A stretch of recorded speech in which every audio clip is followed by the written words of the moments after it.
funk. Thoughts deep, boys steeped in the depths that he sunk. Big stress, depressed in the middle of fall. Sky gray, I late in the thick of it all. I wonder, how long can a human survive just staying alive or carrying the rest of the tribe?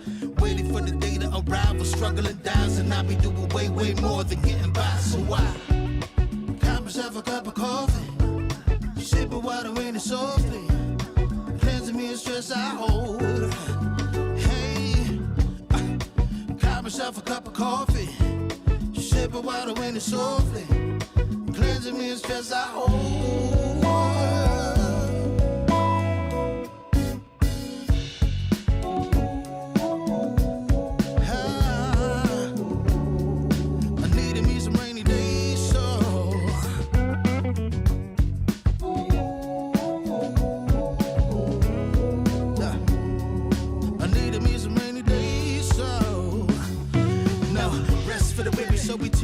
Realize life is so much more than just living a day.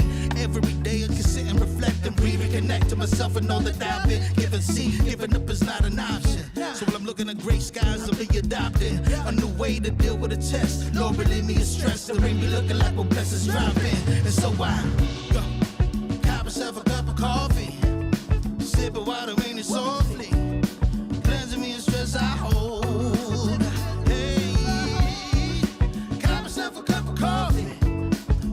Water in it softly, cleansing me of stress I hold.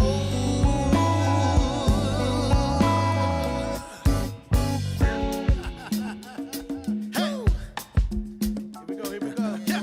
Let's do this. Y'all ready? 1, 2, 3. In times of test, let no harm beset me, oh my Lord, oh my Lord. In times of test, let no harm beset me, oh my Lord, oh my Lord.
Warning, the following image and or content may be disturbing, offensive to some viewers. Viewer discretion is strongly advised. What's up with it, y'all? Salute. Salute. Worker. Man. Happy Tuesday. Salute. Man. Salute. I am Urban. I'm your humble host. Appreciate y'all tuning in to the show today. Man, we got an exciting show for y'all, and I know y'all are here for it today. Appreciate y'all pulling up. Thank you. Thank you. Thank you. Thank you. Thank you. Thank you. Thank you. Yeah, we got an exciting show for y'all today. We do have Miss Cheryl Grabowski in the building. We're gonna bring her up in a little bit, y'all. But y'all know how I do first. So I always got to acknowledge everyone who's on here right now. Appreciate y'all while I'm pulling up right now. Make sure y'all get them thumbs up, by the way, too, man. Come on now. Don't do your boy like that. Don't do your boy like that.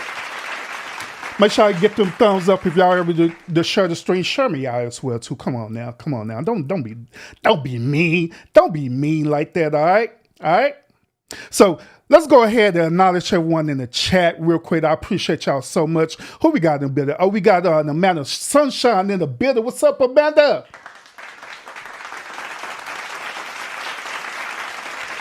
We got my moderator Scorpio in the building as well too. Salute, Scorpio. Welcome. We got Rita in the building as well too. Welcome. We got Miss Blue, the host of Blue Inspires and Blue Plate in the building as well too. What's up? Appreciate you tuning in. Thank you. I appreciate each and every last one of y'all who are pulling up right now. Thank you so much. We got, who's this? Tammy in the building. What's up with it? Salute. Welcome. But other than that, y'all, I don't want to hold y'all long. We are switching to have a really great conversation right now. Without further ado, I want to go ahead and introduce to y'all the one and only Cheryl Grabowski, the Narc Slayer, is in the building right now. Salute and welcome. Hello, Urban. Thanks for having me. I've been waiting all week. You've been waiting. Be here. Waiting all week. Yeah, and your folks. Yes. Hey. Yeah, so I know this a little bit different from your house, you know, the house of Urban Lounge. This is what we do here. We be chilling, we be having these thought-provoking conversations over here, and it's all good spirit and entertainment, and also we love to learn from one another as well too. So once again, I thank you so much for pulling up into the lounge today. You're so welcome. Glad to be here. So we got a lot to talk about, y'all, for real. We got a lot to talk about. And I know what y'all gonna say. I'm gonna go ahead and say it because me and Cheryl already said it too. Y'all gonna sit up here and immediately start hating, talking about that me and Cheryl decided to dress alike. No, we did not decide to dress alike. We did not. That was totally a coincidence that this happened, okay? Total coincidence, all right? It just is what it is, all right? So don't y'all be over there tripping. To about, look at them dress alike. Yeah, la. We don't want to hear it, all right? So calm down. So let's go ahead and dive into this, okay? Because we got a lot to talk about on Cheryl, all right? But before we get into that, why don't you go ahead and introduce everybody to your channel and tell everybody what your channel is about. Okay, so again, my name is Cheryl Grabowski, and I call myself the Narc Slayer here on YouTube. My channel is about pointing people towards mental health awareness, because a lot of people don't know that a lot of what's going on with them, it comes under the umbrella of mental health. Also, narcissism. Narcissism has been an ongoing theme in my life. I come from a very narcissistic family, me myself having my own narcissistic traits, and was married to the narcissist. And also, narcissism in ministry has been an ongoing theme in my life. So my channel is mostly about that, and also I'm here to help people to level up in their lives, you know what I mean, and to just grow and evolve. Absolutely, absolutely. Appreciate you a whole lot. My moderators, if you can, go ahead and drop Ms. Cheryl Grabowski channel on there. So those of you who are not sub up to that channel, what are you waiting for? Go on sub up. It's not gonna hurt you to sub up, man. Come on now. Don't be mean like that, all right? All right. But sure, you said something very interesting. You speaking about narcissism, and preferably you speaking about your one dealings with the church. And I believe that would be a great moment for us to go ahead and segue into our first talking point for today, which is dealing with spiritual and religious abuse. Okay. So I have a clip that I want to share with you in the audience. Okay. Then I want to get y'all perspective on this clip that we're going to share. All right. So let's look at it. Here are 4 signs that you may have experienced or are currently experiencing spiritual abuse. Before we get into the 4 ways, let's talk about what spiritual abuse is. Spiritual abuse is defined as psychological or emotional manipulation characterized by a systematic pattern of coercion or controlling behavior within the teachings of religion. What's most sad about this is a lot of times we have actually accepted a lot of these practices of spiritual abuse as cultural church norms. So this is how you could be experiencing spiritual abuse and not even know it. So let's get into it. Number 1, use of scripture to scare you into doing something or not doing something. Number 2, being told that something bad will happen to you if you decide to leave that particular church or ministry. Number 3, encouraging current church members to cut off all communication or contact with you, whether it's implicitly or explicitly, if you leave the church. And number 4, not speaking to you or giving you the silent treatment if you don't comply with a particular demand or directive, or if you have your own thoughts, ideas, or opinions. Have you ever experienced any of these particular signs of spiritual abuse? All right, so let's go ahead and dive into this. I'll let you take the lead on this one first, Cheryl. What do you think about this? So what jumps out to me is fear. It is the fear of hell, grave, and damnation. The church uses fear as one of the biggest tools to destabilize you and to keep you under control. The second thing that stands out to me is the shunning and isolating the person. I'm not going to speak to you because you're not a born again believer. You're not a Christian. You've fallen away from the flock, and then they just shun you. Oh God, all of her points it was just magnificent. All of what I've gone through personally. Absolutely, facts. I could also relate to this particular clip as well too, because I gone through all that. Those of y'all who don't know, those of y'all who do know, once again, I used to be a part of ministry, and I would say associate pastor before I ended up leaving the church. Okay, now I didn't leave God. I left the church. Okay, so the Most High God is still in me. Okay, but I'm just not a part of the church. So different things that I dealt with when I came to this realization that the church can be abusive is everything that they just said where the pastor was weaponizing the congregation to come against me because I wasn't on the same agenda as he was at that time. Heading up on having members, congregation cutting ties with me. One of the biggest things that the pastor did to me was literally using his pulpit to do sermons against me. Now, I know some of y'all could relate to this, especially if you're part of small ministries, right? Where you come to the pastor about a certain type of issue that you're dealing with, whether it's like your relationship or job or whatever the case may be, right? And you talk to that pastor personally and stuff about these issues.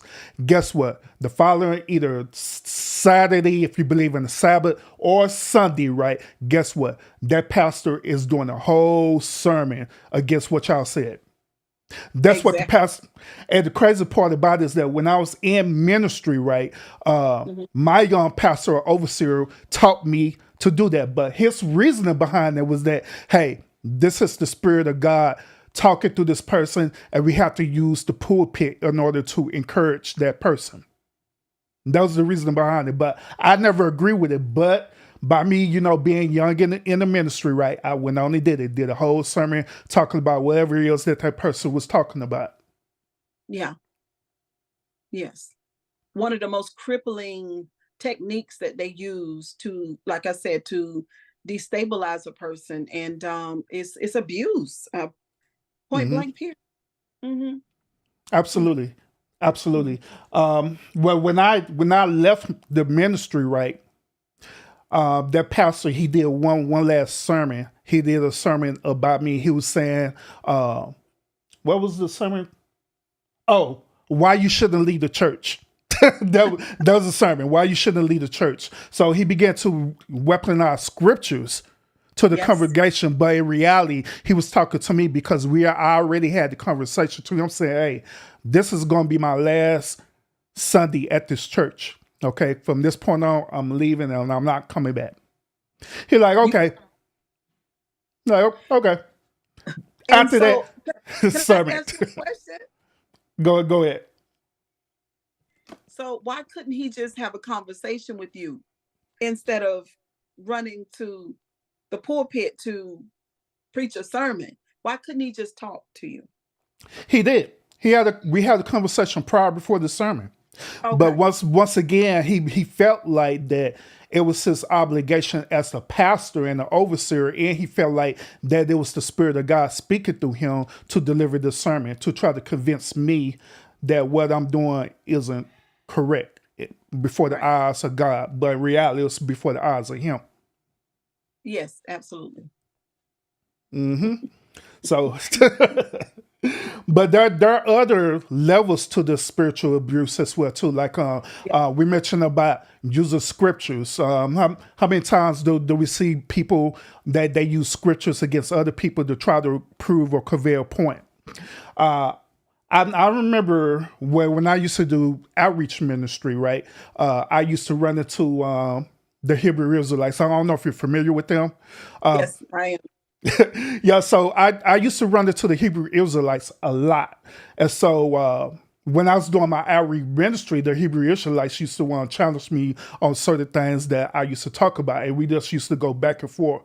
But the Hebrew Israelites is one of the main groups that we could use as an example of how they weaponize scripture to try to convince people that what they're doing is wrong, according to them. Yes, exactly.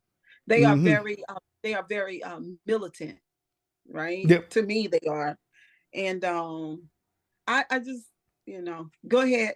I mean, I don't Oh, want no, to. go ahead. I'm listening. So whether it's the Jehovah Witness or the Pentecostals or Hmm. the Hebrew Israelites, um, I the idea that they use the biblical literature to basically bring you under control. You know what I'm saying? Like, if you decided, like I decided, that this ministry I will no longer come to anymore, that's just me as an adult, then Hmm. the church people and the Hebrew Israelites or whoever it is, they, again, this is what I hate about church. They always show up almost like a gang, almost, you know what I mean? And they have the scripture, the literature, to kind of back them up, really. If you think about what the scripture is saying, they use it Hmm. that way. Yeah. So yeah, Oh I yeah. think it's Yeah. Here's another thing too is that they believe that and this goes for religious people. Period. They believe that the word of God is all inspiring. They believe that the word of God comes from God. They believe that the scriptures is precept on top of precept, line by line, here a little, there a little. They believe that wherever the scripture says, that what goes, period. And they use that as a form of spiritual and religious abuse. they do. And at the same time, I wish they would hold the thinking that none of it can be authenticated. These are scriptures or stories of somebody's opinion and perspective that wrote, and that we are not, well, the way that I look at it now, back then, I look at it I looked at it to obey it. But Mm-hmm. now I look at it to consider whether or not that resonates with me or whether or not I even believe it. Mm-hmm. Yeah, that's what we do now. So So, let's dive deeper into that word that you use, obey. Why did you believe that you needed to obey? well, that's what I was taught.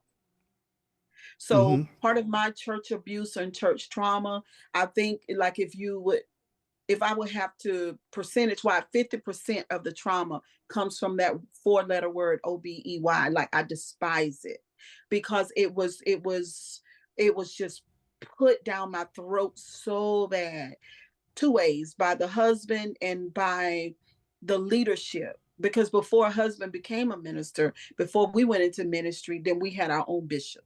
So Mm-hmm. then our bishop, our denomination, and the people that we listened to, obedience was they, they used it like an iron fist. Mm-hmm. So being up under that type of abuse, as you said before, and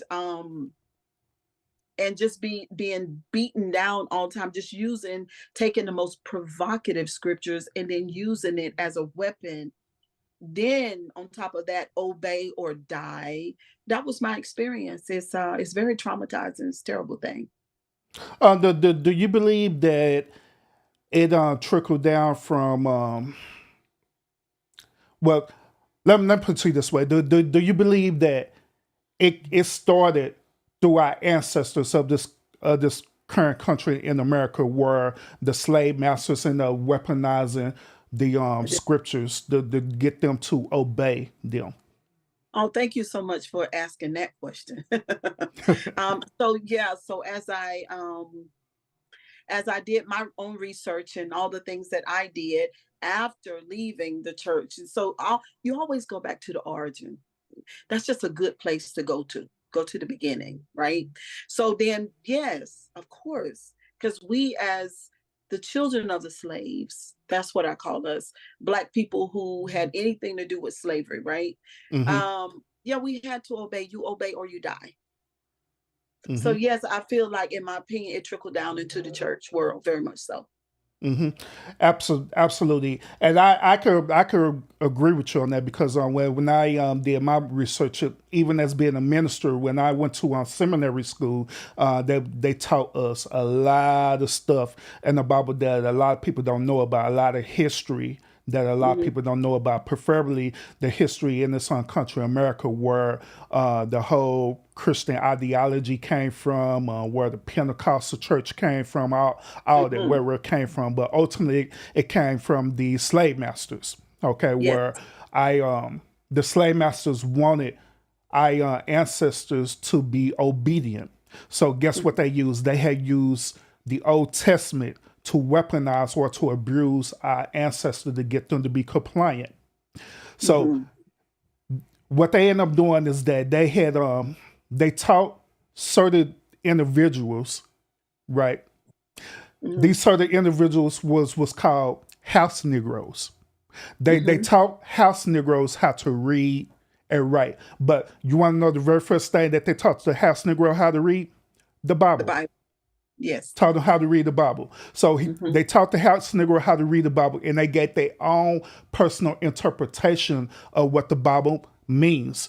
It gave that interpretation to the house Negro, and the house Negro taught that. That's the reason why it's been granted in Black people's mind that you always have to obey. Hey, y'all ever noticed this too? That whenever you pray to the Most High God, right, that instead of you praying for Thanksgiving, you praying to God because you actually love God, you have a relationship with God. Instead of praying that way, you always be praying in need to God. Have you ever wondered why? The reason why is because our ancestors been taught to do that, and it been brought down for generations, the generation to what we know as Baptists. Yes. So the Mm. Baptist people taught that same exact concept of what we pray in need instead of praying out of thanksgiving. Here's Mhm. another thing too. I don't know if you did this before, Cheryl, or not, but me personally, I took the opportunity to visit different type of ministries, different type of religions. I visit Catholicism. I've been, in other words, I've been to a Catholic church before, been to a Hispanic church before, I've been to an all-white church before. That's a fellowship. And also to learn and understand their concept about God and the Most High God. And I could tell you this, versus going to a black church, right, and going and visit another church or another ministry, it is like 90 day for real. When you visit a black church, that's all it is. Of course, we have great music. I'm not going to knock you on that one. The praise and worship music is great. But however, our music is always in need of something.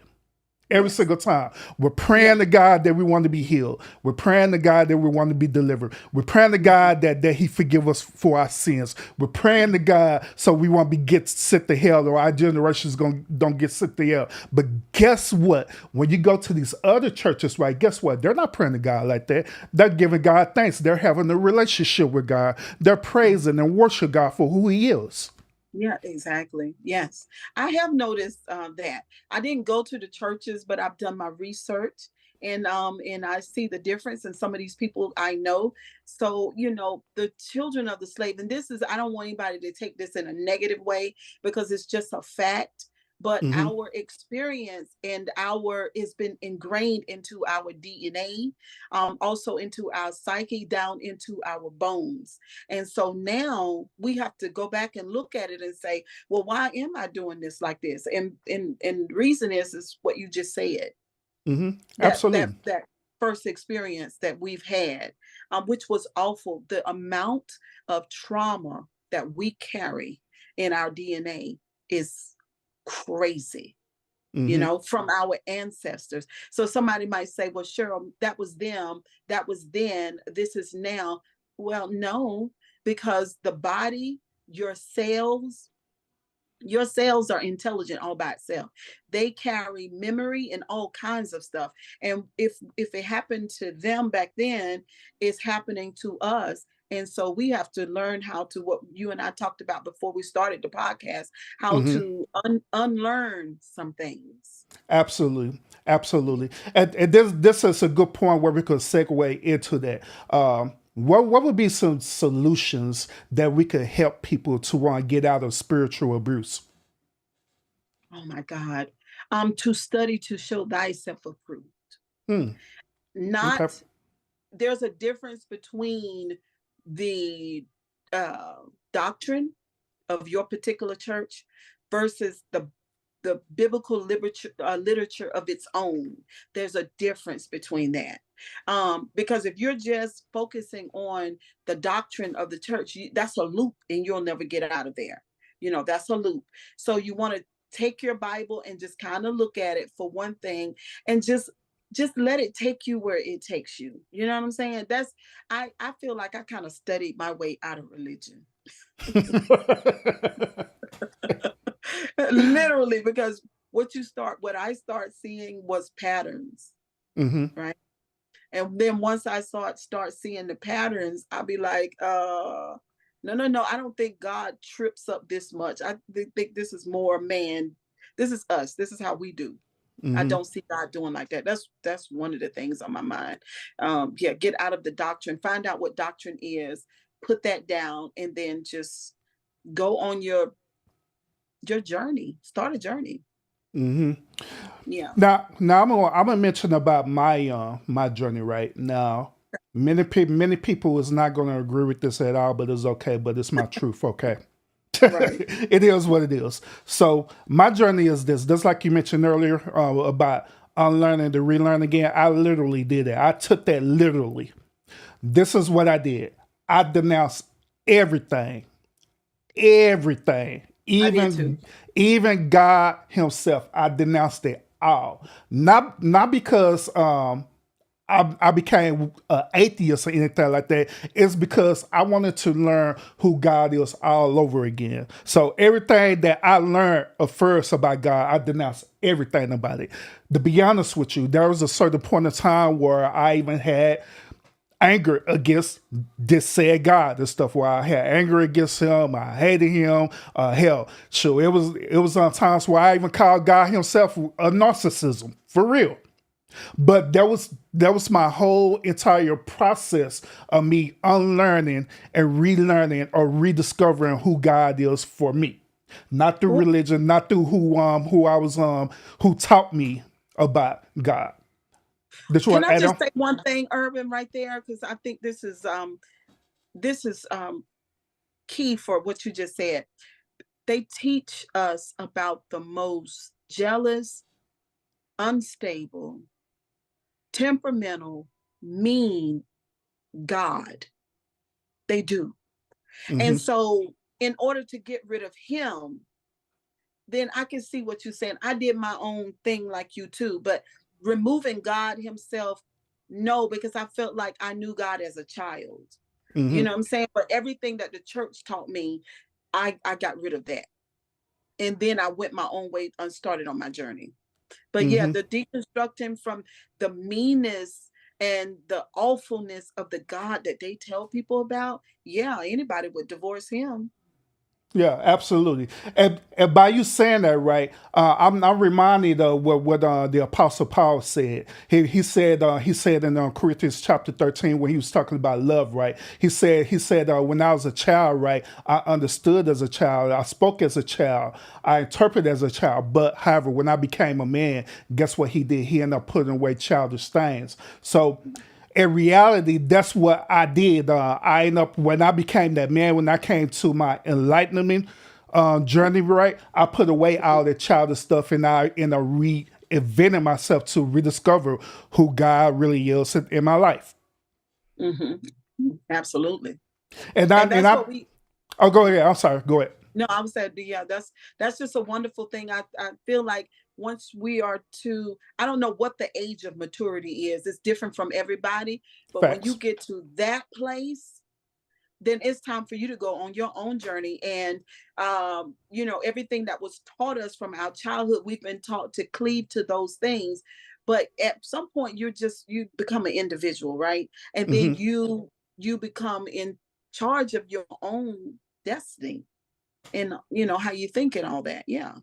Absolutely, absolutely. I agree with that. So one of the main takeaways that I want our viewers to get out of this conversation that we have right now is that spiritual abuse do exist. Okay, we want y'all to be aware of that.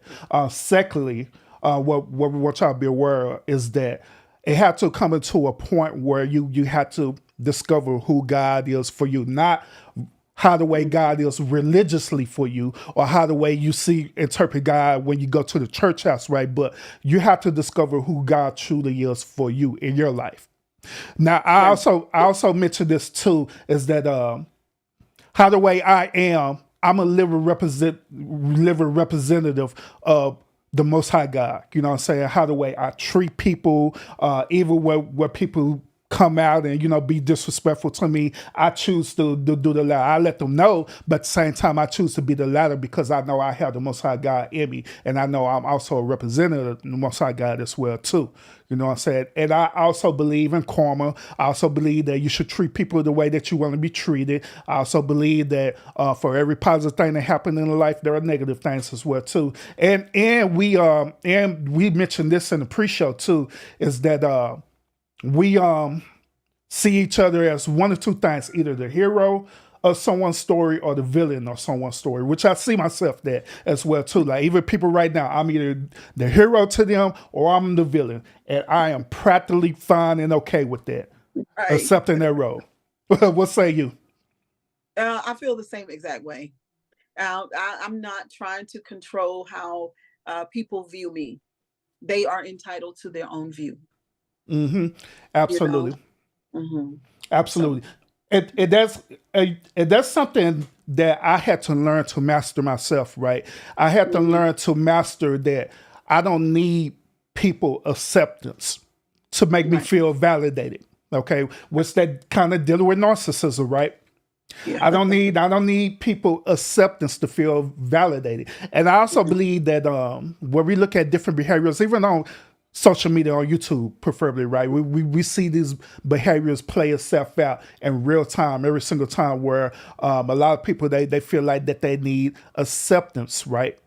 Mhm. They need that validation. You know what I'm saying? From other people and subscribers and stuff like that. But you have to come to the point of knowing who you are. When you know who you are, and all that is not going to matter at all at the end of the day. Exactly. But that's a place of growth, right? And also self-awareness. Facts. You know, hey, this is a great segue for us to want to enter into our next topic. Let's go ahead and dive into the actual narcissism. All right, narcissism personality disorder, which is the NPD versus healthy narcissism. And yes, I got another clip that we're gonna want to see. All right, so let's get it, y'all. Make sure y'all hit the thumbs up as well too. I know y'all enjoying this good old content. So y'all thought we was gonna come over here and be arguing and stuff. Wrong. Let's get it. Okay, a lot of people ask me about narcissistic personality disorder a lot, and a lot of people confuse what narcissism is, so we're just going to talk about it. I'm not going to do a whiteboard breakdown, but I will have visuals included. First of all, there's a difference between narcissism and narcissistic personality disorder, okay? And I'm going to explain that first. Narcissism is a trait, where NPD, or narcissistic personality disorder, is a pattern of behaviors that impacts a person's entire life. Similar to how somebody could have traits of being depressed, like being sad, but they don't have like major depressive disorder because that is a specific pattern of behavior. Follow me? NPD is a personality disorder. There are 3 clusters of personality disorders, and that is cluster B. People with cluster B personality disorders may struggle emotionally and come off as erratic and dramatic. These are the different personality disorders. There are 9 diagnostic criteria to meet NPD standard. A grandiose sense of self-importance, preoccupation with fantasies of unlimited power, beauty, status, you name it. A belief that one is special and can only be understood by those who have high status or who have power. Same with institutions. A need for excessive admiration, a sense of entitlement, interpersonally exploitive behaviors, a lack of empathy, envy of others or a belief that others are envious of them, a demonstration of haughty behaviors and arrogance towards others. A person must have like 5 or more of these criteria, and they also have to be distinguished from the other cluster B personality disorders. Having any number of these traits does not immediately make someone a narcissist, even though they may have traits of narcissism.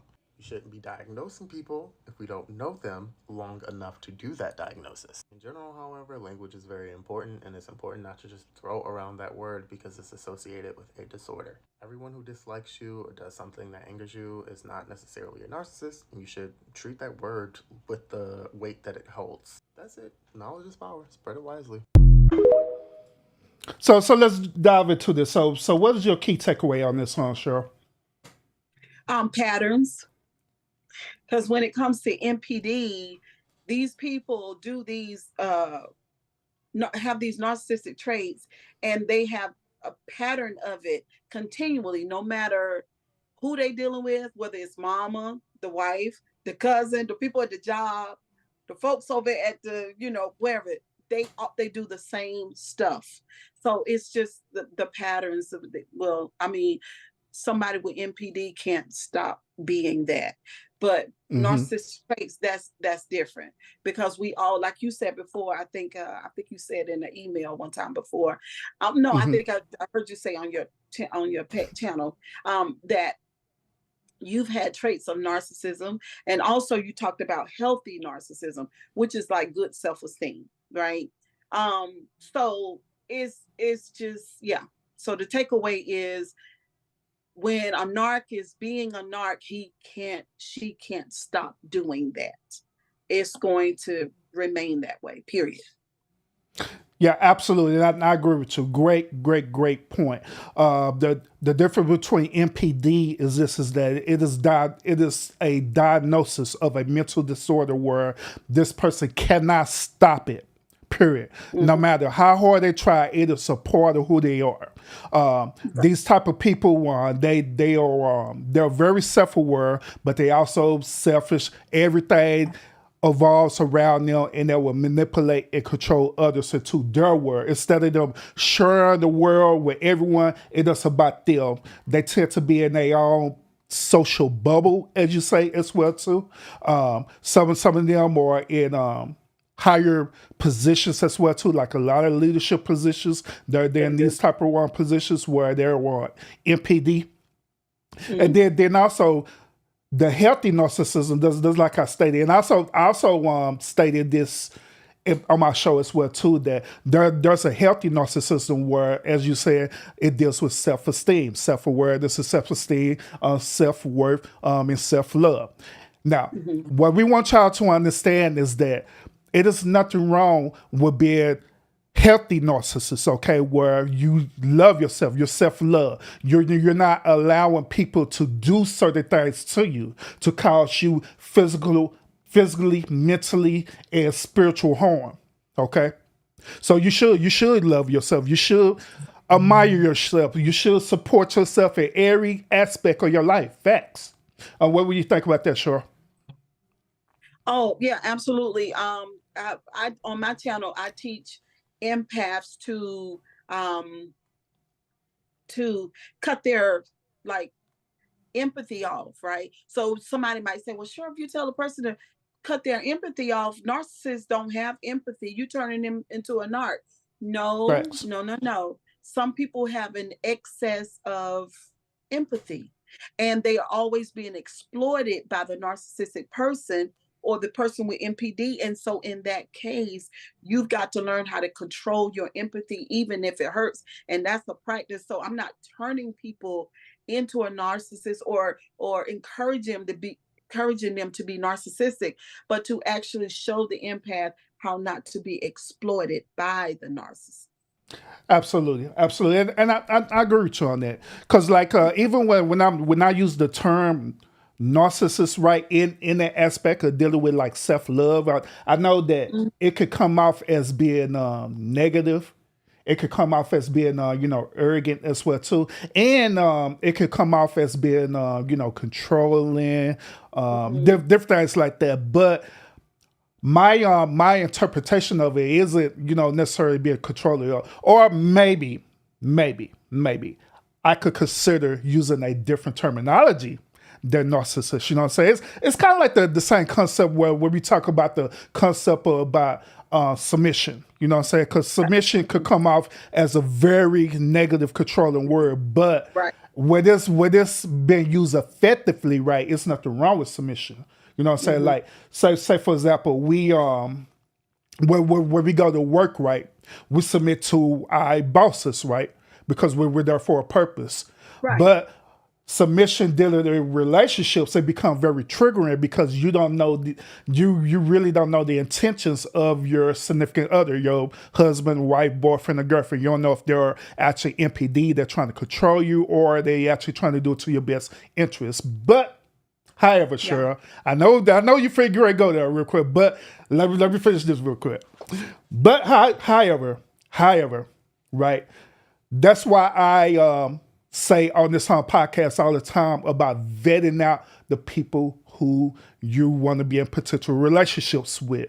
Make sure you vet them out properly. Ask all the correct questions. If you ask the correct questions, then you're going to know that person's intention. You're going to even discover if they are narcissistic or not. Go ahead, Cheryl. One of the things that stand out the most to me when you talk about the submission, because that is a trigger for me. I learned about the parent. I don't know if you've ever heard about this, but the parent-child relationship, because the narcissist, the person with the MPD in the relationship is the parent, and the other person is always the child, and it's always like that. There is going to be somebody who takes the role of the parent and the other person is the child. And so children submit to parents. But the thing is, in a healthy relationship, it goes both ways. Like I submit sometimes and then you submit sometimes. But the other way around, that toxic way, you submit to the narcissist. So it is a trigger for me because I spent so many years serving that person, and it was what that person wanted, what that person needed. It was just all about that person until it drained me. So submission, again, is one of the things that people need to look out for. If you're in a relationship and you always got to submit, you're always serving, you always walking on eggshells because you don't want the other person to get upset. And those are just some big red flags. All right, so one one of the main talking points of the manosphere, right, is this: they believe the manosphere in the red pill community. They believe that women are children. What do you think about that? They are very narcissistic.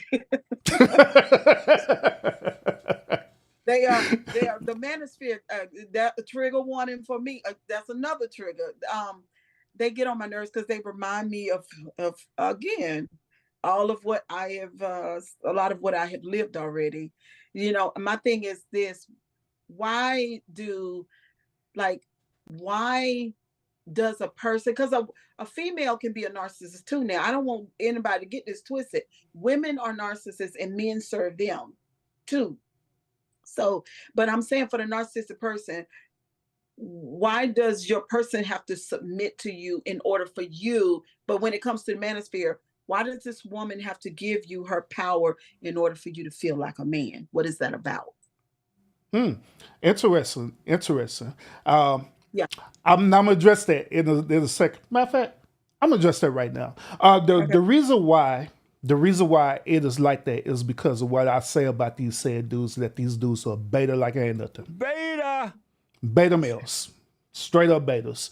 Because any real man like myself, we wouldn't be trying to force a woman to submit to us just to make us feel good for our pride and ego. You know what I'm saying? Because once again, that deals with what I said earlier about self-love. If you already love yourself, you don't need validations from others, period. And that's just how the way it is. Even when you want enter into relationships, right? You're not into a relationship so that person could validate you. You're into that relationship because you want to share your world with that person. You want to share your experiences with that person. You know what I'm saying? That's the whole point about it. And the point about procreating as well too, you know what I'm saying? But that's the whole point about it, that you just want to be in that relationship. Even with when we talk about religion or your spirituality, you're sharing your whole world with God. You know what I'm saying? That's Mm-hmm. why you want to disconnect yourself from religion. You know what I'm Right. saying? When you disconnect yourself from religion and actually have a true relationship, that's what it is. And it's not nothing controlling or anything like that. Yeah. Now let me share this out. So I know you're gonna rebuttal on that. Let me share this with you too. This is the reason why the manosphere and the red pill community say that women are children. The reason why they say women are children is because it is their belief that they believe that women are emotional instead of logical. What do you think about that? Well, men need emotional intelligence. Okay. I don't know why we getting dogged out because I don't know why we getting dogged out because we are emotional. You know what I'm saying? That's a good thing. That's just like eating food without seasoning. Who wants it? Nobody.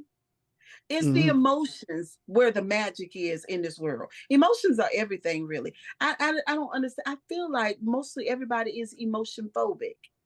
We just need to know how to use our emotions in a healthy way, but they are everything. And these men need to recognize that, or do they just want other men? Oh, hold on now, sure, hold on, man. Because like a lot of women rebuttal like that too, where at the end of the rebuttal they come out and say maybe that dude is kind of kind of I'm gay. just But saying, you got two guys why do women do that though? because I'm just saying, like, over the years with my husbands, right? My husband might come home and say, well, I talked to Bill or Bob about this life situation. Then I'll say, well, what happened? And well, did you ask him this? Or what did he say about that? And he don't know nothing.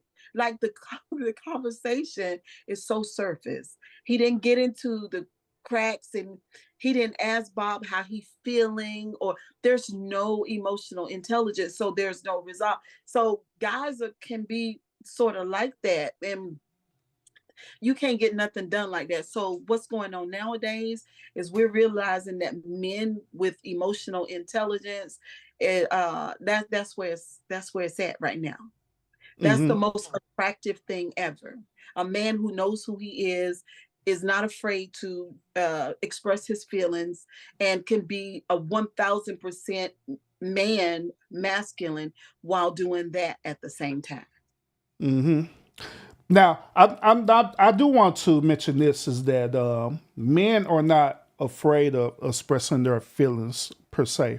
All right. But what men are afraid of is the consequences of them if they were to express their feelings. Because there have been situations to where when a man express their feeling to their woman, right, or their wife or their girlfriend, whatever, right, that same woman, wife, girlfriend will use that and weaponize that later on down, in a certain situation. Like, say, for example, you end up having a heated argument, right? Mm-hmm. Throughout this heated argument, it could be about something simple. It could be about chicken. Whatever the case may be, we're having a whole conversation about chicken, having a whole conversation about why you don't like chicken, and end up getting into a heated argument, and guess what that woman say? Well, at least I ain't the one who did this or that. Mention something that you confide in her about, right? Mm-hmm. He shared his feelings, right? He was vulnerable and opened up to her, right? And now she's weaponizing that to win an argument. Well, what do you think about that? I think that's awful, because then in that case he can't share his feelings because he doesn't feel safe, because she doesn't know how to honor in my opinion, one of the most beautiful things ever. That's terrible. Mm-hmm. And for women that are like that, they are very toxic, and in my opinion, very terrible.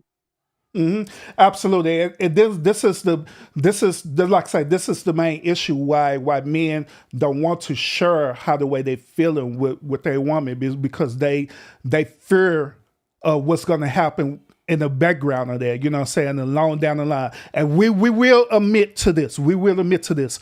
Ladies, if we do something to y'all that y'all don't like, y'all will remember that. And y'all will bring it to our attention. It may be a month from now. It may be next week. It may be a month from now. It may be even a year from now. Y'all are definitely going to bring it back to our attention. And that's one of the main things that we are afraid of. Okay. So let me just say too, Urban, being a mother of 3 grown sons, right? And then mm-hmm. thinking about my brothers and my mama and the other Black women that I know. This is what we do. We make our sons feel like when they're young, not when they're 15, 16, 17, not then, but when they're 3, 4, and 5, you stop that crying and you be a man. I've heard so many people do it to little boys. I want to say tonight on this live, for anybody that's listening, especially women, please don't do that. Because if we don't allow our boys to show their emotions, then they're going to be men with their women and they won't feel safe showing their feelings. So it's on our watch. That's on us as women. Mm-hmm. A little boy at 5 years old shouldn't be told that you a man, because he's not. I hate that. Mm-hmm. I hate that. Let me follow up on that, on what you said too, right? Let me follow up on that. You speaking about that from a woman's perspective, right? So let me also want to speak about that from a man's perspective, because us men, we do teach our sons to what was the thing that we use? Oh, tighten up. We tell our sons to tighten up, okay? The reason why we tell them that is because we're teaching our sons not in an abusive way. We're teaching our sons to try to handle, to maintain their emotions. We're not telling them that they can express themselves, but we're telling them that they should stay in that certain state. You know what I'm saying? Because once again, we want our sons to be logical. We want them to be in that moment, but after that, learn from that moment so you can move on. Because if we don't teach our sons that, then more likely our sons gonna end up becoming betas. I don't agree with you there, Mr. Urban. I do not. Because I feel like you men, you guys can automatically, with hardly any effort, teach our sons how to be a man, because you guys are men. But I feel like what doesn't come natural to the son is him knowing what emotional intelligence is and being able to express himself and even cry, but still being a boy, being masculine, and then eventually being that man. Because if you don't teach him that emotional intelligence as a child, how he gonna know? How is he gonna know? Yeah, but once again, Cheryl, that's what I'm saying. I'm not saying that we're not telling our sons not to cry or anything like that. Which there are some men that do that. Absolutely, they're toxic. But I'm talking about actual real men who are actually bringing their sons up. We teach them that it's okay to cry. It's okay to have that moment. But what we do is pull them out of that moment. They don't need to stay in that moment. Well, That's what I'm Urban, saying. I know, but they're not gonna stay in that moment. Um, yeah, they're not gonna stay in that moment. Yeah. It does help them in society because they'll be married to women. Somebody said in the comment section. One of the biggest problems between men and women is that men don't have emotional intelligence. That's one of the biggest problems. I trust me, I know. That's Hmm. one of the biggest problems, right? So, especially when So you're dealing with a narcissist, because he doesn't have any emotional intelligence. None. okay. So what is your definition of emotional intelligence? Being able to know what's appropriate emotionally, when, where, and how. Hmm. What's appropriate? How do you support your children emotionally? A dad, how does he support his daughter emotionally? And then again, how does he support his wife? When the wife's say for instance the wife has an appointment at the chemo at the cancer center.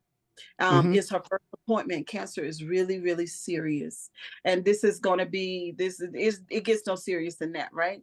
And then he says, well, you know what? Your mom can take you. I'm going to go to work. That's a no. That's not okay. He gets an F.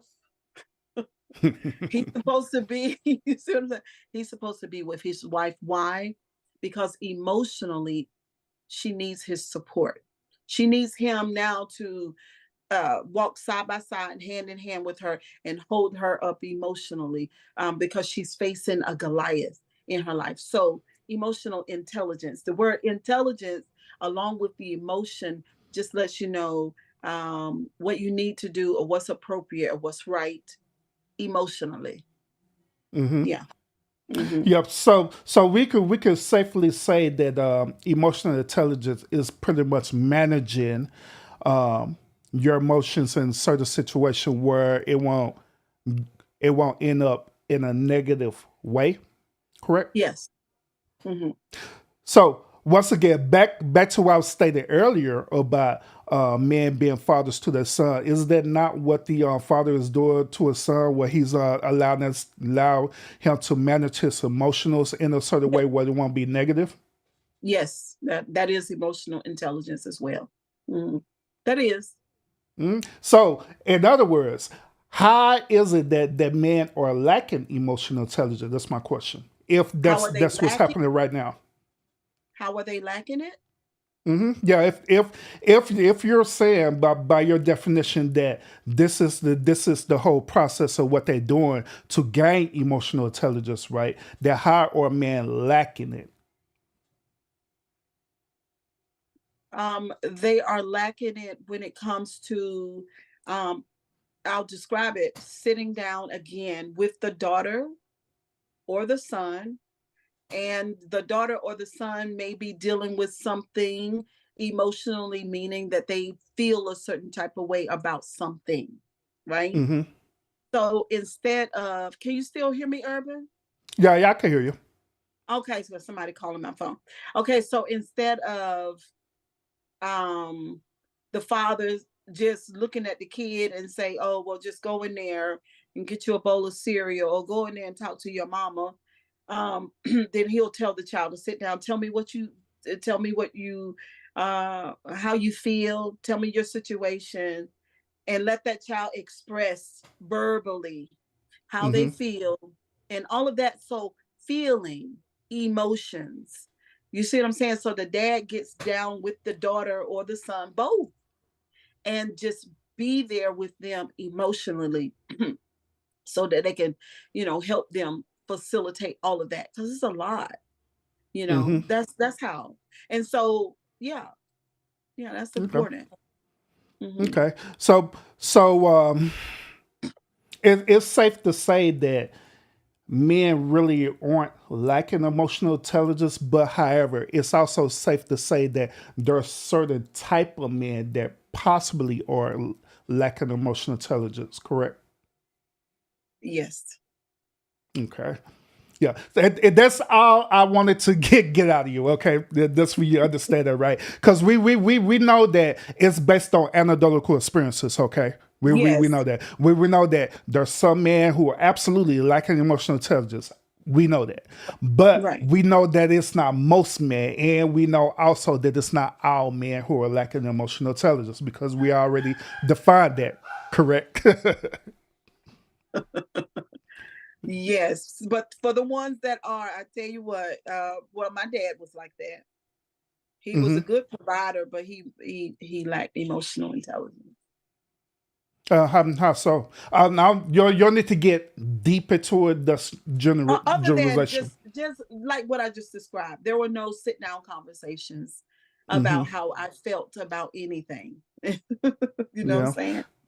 So The, that, the, do you think that was generational though? That maybe he was and taught to yeah, be that way. it was, and it still is. There's plenty of that still going on, now. It is. Hmm. So that's just one of the things too that I bring to light, because I have three sons and they all have children. And one of them in particular, the one that's 32, and emotional intelligence is through the roof. You know what I mean? Hmm. Because he gonna get down on his knees and talk to the 3 year old about whatever it is he feels, and and then the other two, they're okay with it. But yeah, so that this is something that I highlight in my life now. Yeah. Let me introduce you to this. Could it be possible that the reason why he's lacking sharing emotions is because he's afraid of expressing his feelings, that it'll make it seem like he's emasculating himself?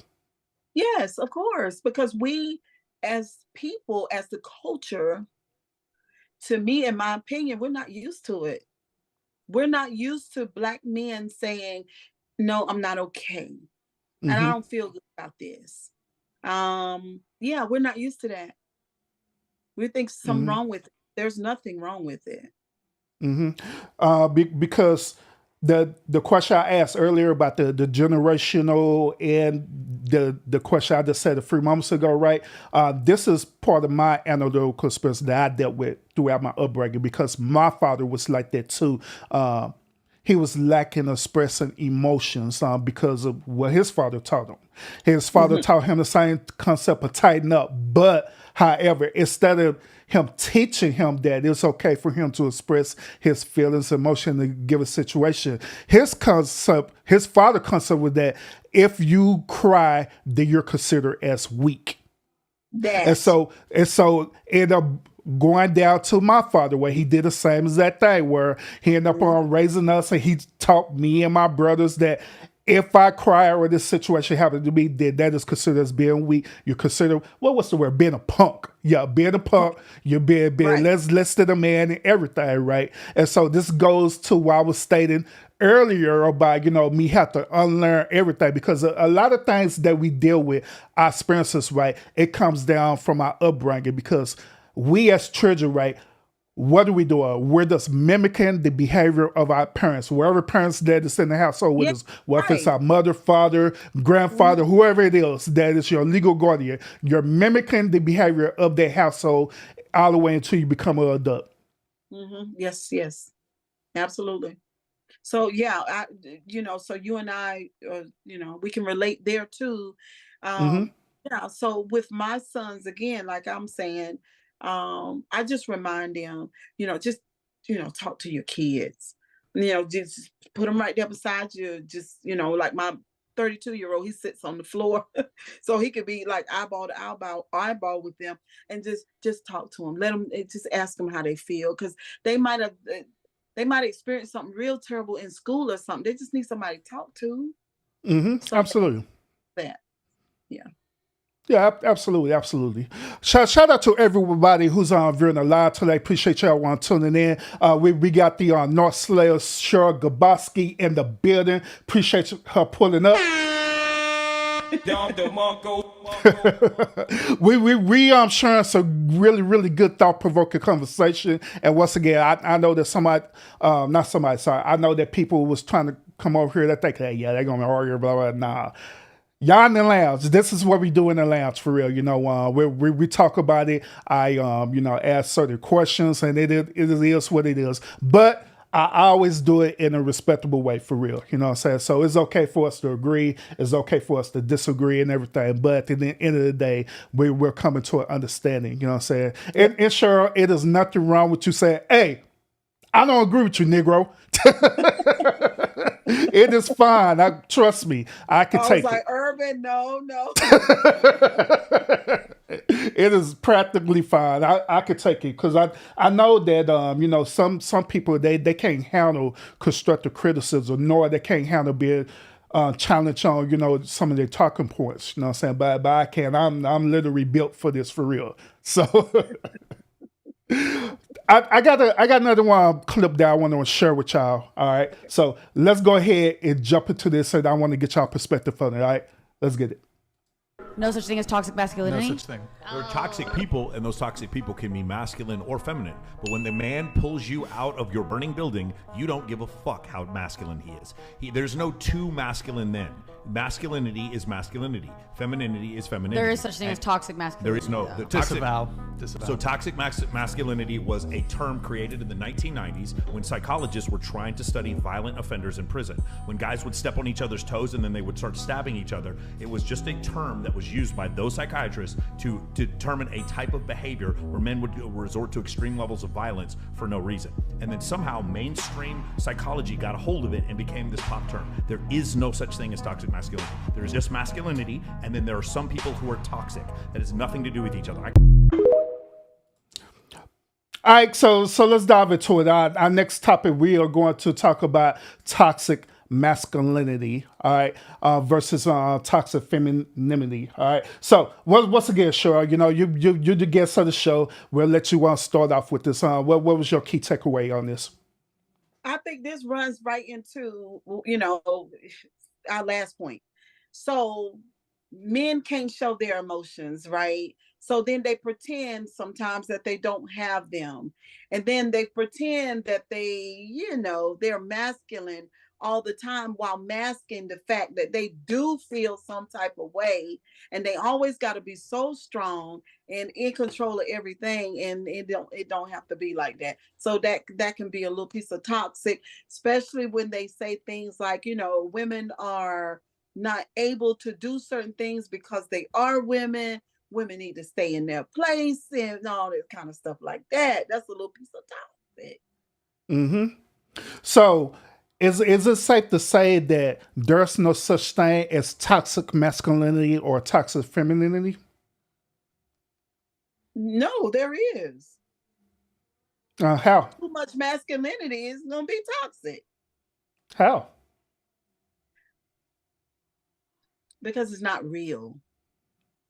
That means that it doesn't exist, right? No. I'm not saying that it doesn't exist. Well, in a sense, yeah, but it's being fake. Yeah. All right. So this is my perspective on this. I believe that. No, I want to hear your perspective. I believe that toxic masculinity and toxic femininity do not exist, period. I believe that is something that is absolutely made up. All right. But however, I do believe that a person can be toxic. Okay. But I don't believe that is what we call gender specific. You know what I'm saying? That's where they get this whole point about toxic masculinity and toxic femininity from, to make it gender specific. So in other words, they're sitting up here saying that certain type of men and women are toxic masculine or toxic feminine when they don't have nothing to do with that. It only strictly deals with that person behavior, regardless of their gender. That's what I believe. Okay. Do you believe that men and women are both masculine and feminine? I believe that men carry masculine energy and they could carry feminine energy as well, depending on circumstance, and it could be on vice versa. But it also be based on behavior as well too. It can Okay, also be so based on upbringing as well too. let me just ask you one more time. Do you believe that men are both masculine and feminine? Do you believe that? Yeah, but behavior wise, they can be. But if you're talking about gender wise, then no.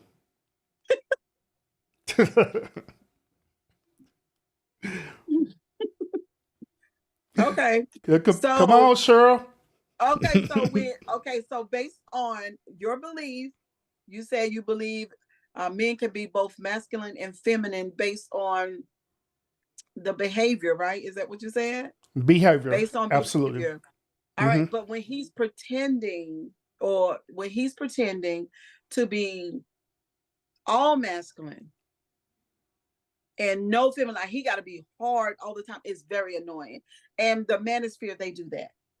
Mm-hmm. They do that. So when you saying all masculine, what are you talking about? All tough, all tough all the time, all logic, no emotion, all just masculine for no reason.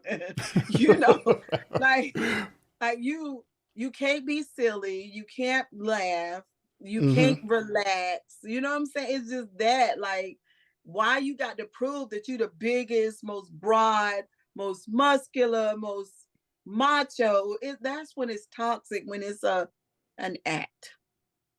So let me rebuttal you on that. Would you be attracted to a man who was feminine?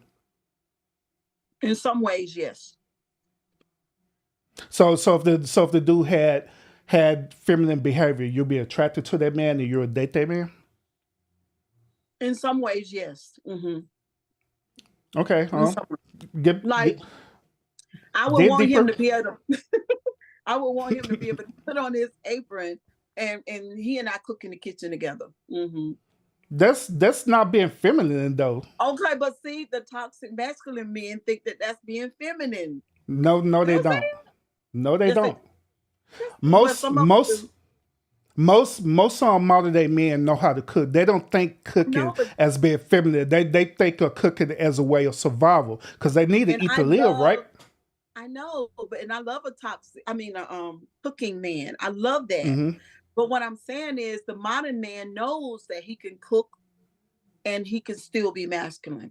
But there is a select group of men that think that women have gender roles and that they could never do something that most women do because it makes them, they're almost like they have a phobia about any type of femininity. You never met men like that, because I am. Yeah.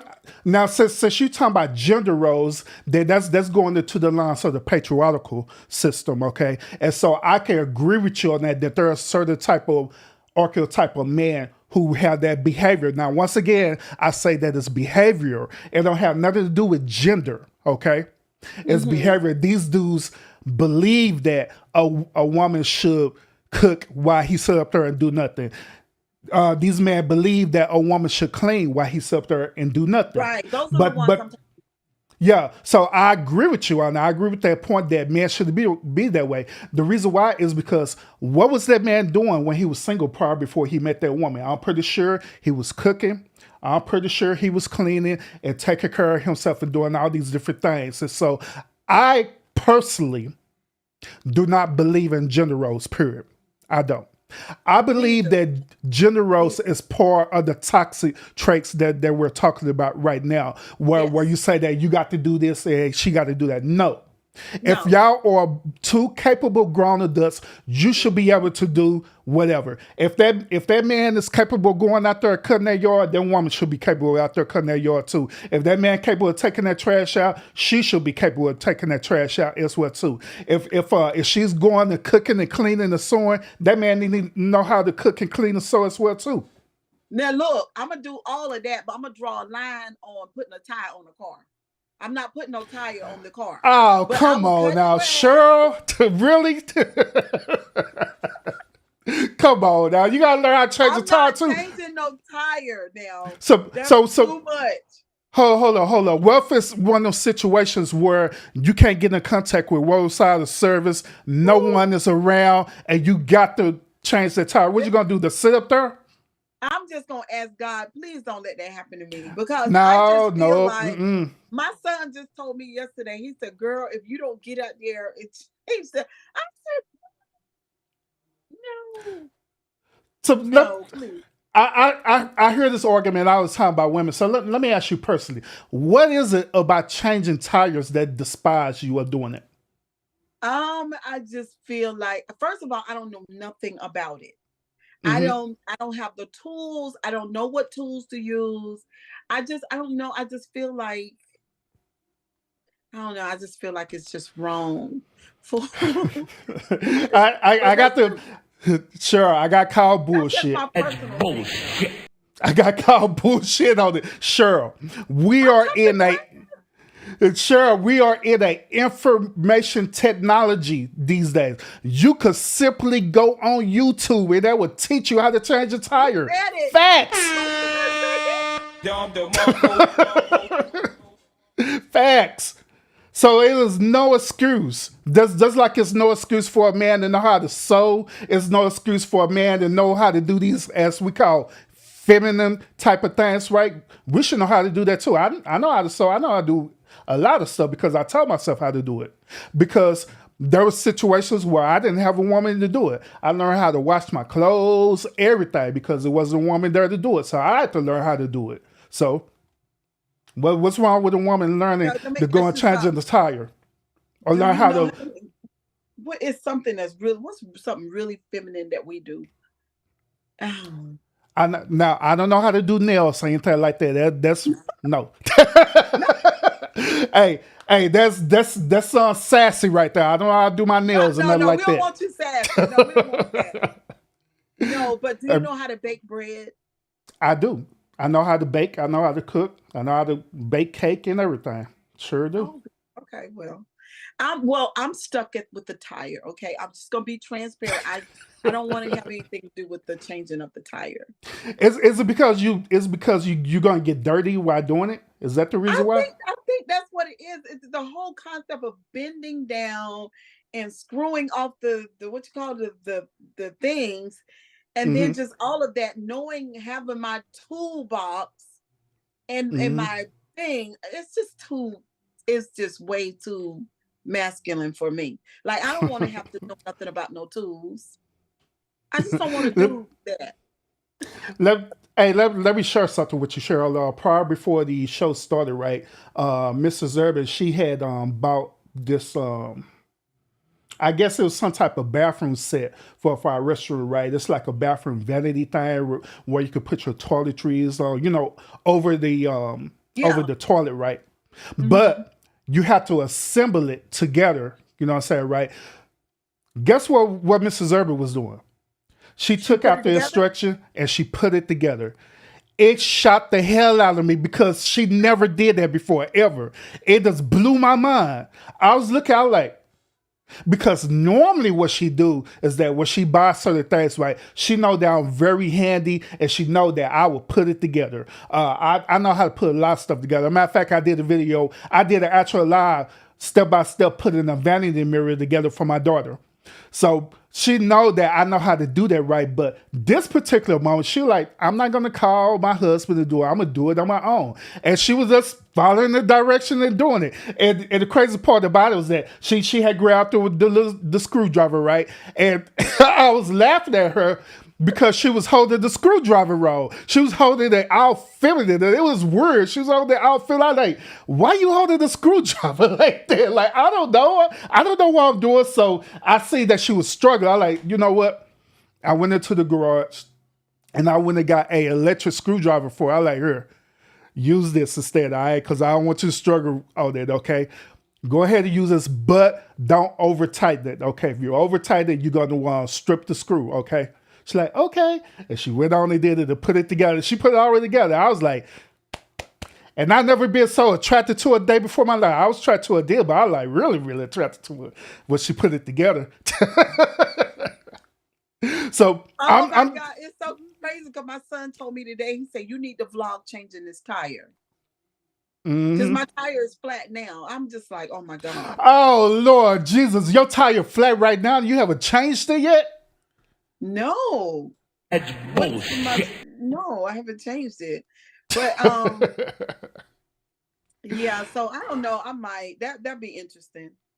Yeah, do a whole video. Maybe it's other women out there that need to learn how to change a tire and they don't even know how. And you be the example, right? That's part of you being a life coach, right?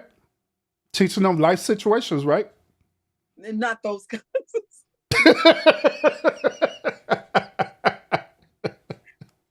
Yeah, I'll think about it. I don't know. I'll think about it. Yeah, sure. She thinking about this whole right when this stream is over. Sugar, like, man, forget that old area, that old Negro telling me to change the tire. I ain't changing no goddamn tire. I done got my nails done too. The hell with him. Son, come here and change my tire. No, but you guys were thinking just alike. My son and y'all were thinking just vlog it, girl. Change that tire. It's like, Mama, you're a modern woman. You're single. Just change your tire. You can do it. That's what he said. Mm-hmm. Yeah, absolutely. And that's another thing that men talk about is about modern women. I believe that women pretend to be modern to a certain extent. Long as women could have their equality right, long as they can have certain type of freedom, then they consider themselves as modern and independent. But when it comes to certain issues like changing a tire, oh, you're not independent no more. You're not modern no more. You're relying on the man to do that, right? Yeah, but it's kind of a dirty job, Urban. I get it. I understand it is. It is a dirty job. I get it. Because like when I be doing maintenance around the house, like fixing the plumbing, if some other things fall apart around the house, I have to repair it. And it can be very dirty. So, I mean, I get it. But someone have to do it. But what happens if I can't do it? What happens if I'm sick and I can't do it? Or I'm not around and I can't do it? Then what are you going to do? You want to call somebody to do it, huh? Yeah.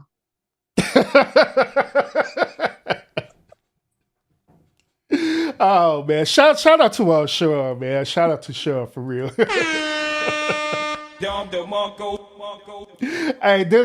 This is one debate that Cheryl is not bending at all. She like, hell no, I ain't doing that. I'm not gonna do it. Yeah, that's where I draw the line. That's the line. I'm sorry. Not changing the tire. So salute to everyone in the chat. Appreciate y'all tuning in. We got Cheryl Grabowski in the building. We're having a great conversation right now. Those of y'all who are in the building right now, make sure you hit that thumbs up. If you're ever to want to share out the stream, by all means, share out the stream as well too. Cheryl, I see some of your people in the building as well too. Shout out to Cheryl and her tribe in the building as well too. Hey guys, hello.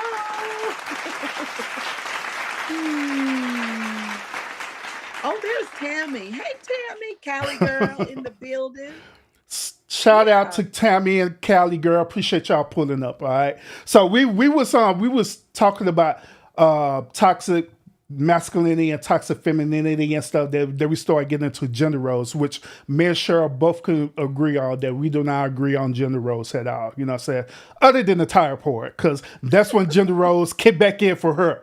Expeditiously for her. That's what she like. Urban? Mm-mm. Yes. No, we're not changing tires.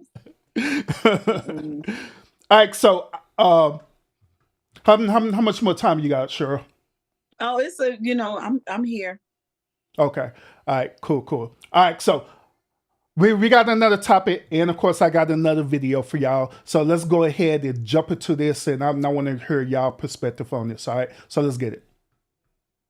So is it safe to say that a lot of women's approach to dating, within the last couple decades it's been a response to feminism in a way, right? In single parent households. Is that safe to say? Because I think a big part of it that goes into it is when you grow up in a household without a man present, you don't trust men. And if you don't trust men, it's gonna be very hard to date men. And then for these young boys and young men who go out into society and they're saying you're the problem, toxic masculinity, the patriarchy, you're kind of taking out a lot of rage from previous generations on younger men to have a pattern interrupt, I think. So I get what you're saying about dating being challenging now from a woman's perspective, because unfortunately there are still a lot of men out there that expect women to do a majority of the work in the household, right? Regardless of earning. So then we have the question of how much do finances play into a relationship as well, which is really problematic because men and women, we all work, we all make a good wage for what we do. So it's a tough balance. I think we're at a point in time now where we're really in between on, we're either going to go back to something that's traditional where like a lot of people are going that direction now compared to maybe the last 15, 20 years, or people just want men and women to be the same in relationships. But I personally think from a biological perspective that men and women will not be attracted to the opposite sex if we're all acting the same. I still genuinely think that women want men to be men, and men would prefer to date a woman who's more nurturing and would take care of them in a degree, because I think we're all projecting our own desires like what we saw with our parents. All right, so let's talk about it. We're dealing with modern day dating. Do we believe that modern day dating is the same or is it different? So I guess I could start this without, since I had you starting off all the rest of them. All right. So I from my experience, right, once again, I was married at one point in time, then I ended up becoming divorced, and I was divorced for about 5 years. All right. So within that whole time frame of me being divorced, I eventually entered into the dating market. Now, I had discovered that the dating market is very different from how it was when I was dating previously when I was married. You know what I'm saying? It's very, very different. I discovered that there was a such thing as modern day women. I discovered that it's a such thing that these same type of women have a new type of level of independence, right? I also discovered that even their behavior is similar to a lot of the men out there who goes out and they just want to have fun, right? Sleep around, and they're looking for men to be a certain type of wage earner and all these different things, right? You know, so I discovered all this, and this helped me to vet out the proper woman that I ultimately end up married, which is Mrs. Urban. All right. So my experience with the modern day dating is that, yeah, it's absolutely different out there. It is a beast out there, for real. So what say you, Cheryl, about modern day dating? Do you think it's the same? Do you think it's different? How you feel about it? Oh, Lord. It's a sigh.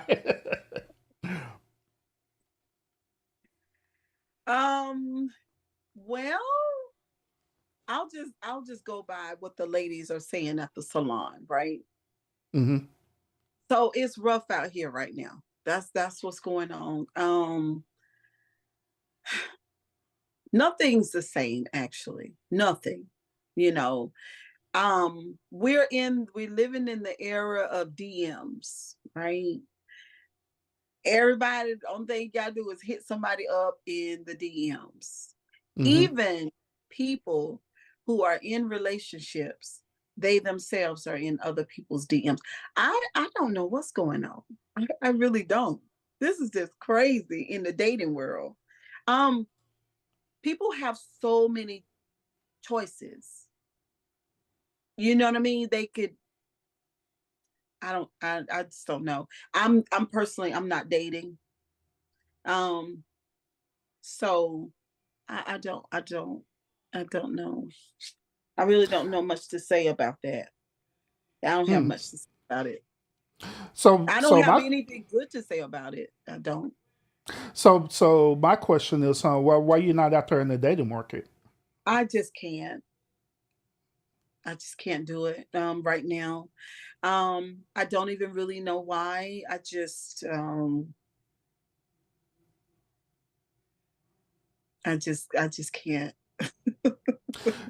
Let me also share this with you too, Cheryl.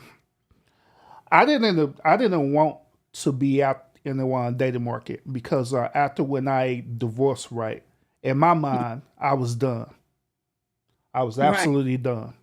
I Right. didn't want to deal with no more woman. I didn't want to deal with no more being in a relationship. I didn't want to invest my time and energy with having another person. And the biggest part about it is that I was afraid.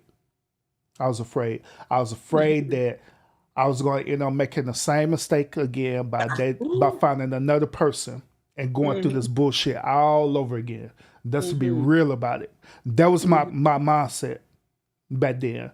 But eventually, when I started going through therapy over this, right, and I started unpacking a lot of that past trauma that we've been talking about on this podcast, right, about the narcissism, about our family upbringing, and all the different things, you know what I'm saying? And I started discovering that I had that fear.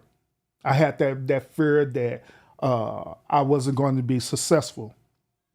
I had that fear that knowingly I was going to fail myself again. I had that fear that I was going to fail God. I had that fear that even then, what about my children? You know what I'm saying? And I had that fear that if I enter into this relationship again and it failed, that to me, it's like I'm failing everybody all over again. And I just honestly did not want to experience that feeling. Okay. Right. So I cut myself off for, years without dating no one and everything like that while I'm dealing with my own situation and stuff, me personally and stuff, going through my journey. But the crazy part about it is that I don't know what it is with y'all women. I don't know. But even when I was going through my journey, that's when more women would sit up here was being attracted to me. Well, if I was at work or I'm just going to the store, well, I don't know. I don't know if it was, I had this type of aura where people wanted to holler at me, but people came into my space. Hey, how you doing? I'm like, girlfriend, get your ass away from me. That was my mindset. I did not want to deal with that, period. I didn't want to deal with no woman, period. You know what I'm saying? But eventually, as I worked through that process, and I allowed myself time to heal, I allowed myself time to, redefine myself and figure out who I really am, then eventually that's when I ultimately end up going back into the dating market. I believe that it's healthy for you to, whenever, if that's something you want to do in the future, I believe that it's something I believe that it's healthy for you to go into the dating market for the simple fact for you to experience and understand what's going on. Okay. When you experience and understand what's going on, then I believe you as a life coach, you'll be able to help out a lot of women and men for real too. That's one of the main reasons why I talk about this on my podcast too, because I dealt with it and I experienced it. I know how it is out there, you know what I'm saying? All the talking points, even the manosphere and the red pill talking point, I understand where they come from because I dealt with women like that. Even with women who deal with men like that, you know what I'm saying?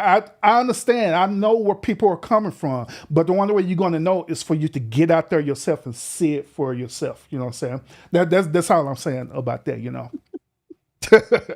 What say you? Nothing. I just, as you were talking, I was just feeling through my system, and it's a no-go right now. So when people come to me for coaching, my expertise is in narcissism and church trauma. And then for them to tap into the self-love and then begin to, figure out what they want to do, is just the self-love journey. Yeah. As it relates to me being 53, I've been married for 30 years of those 53 years.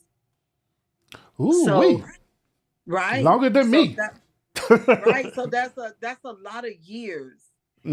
First marriage was 23 years, and then the other one was 7 and some. So yeah, that's a lot. And for somebody my age. And so I'm just, just loving life. I don't feel like I'm missing out on anything though, to be honest. Mm-hmm.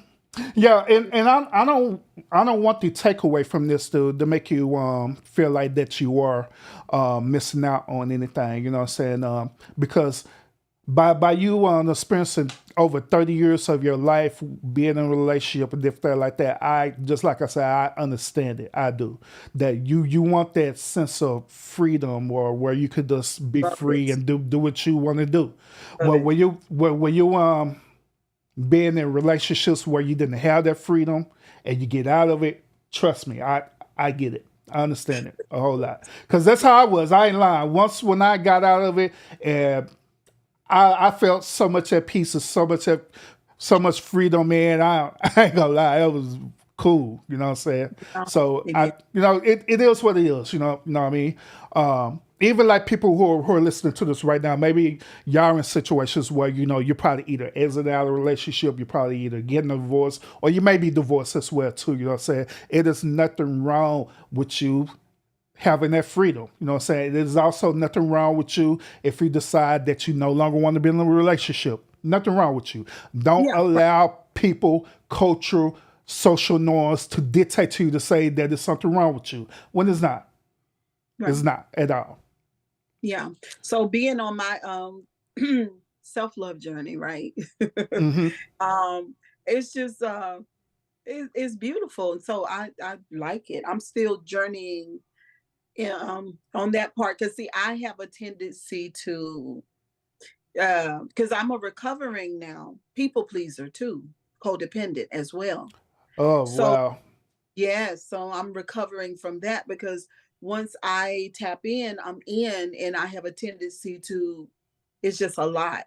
So, so my self-love journey is basically a reparenting Mm-hmm. of myself from the inside out to counteract that other stuff that I've been doing for the 30 years. I could Mhm. relate to you about the people pleasing part because I'm the same way where once when I'm in.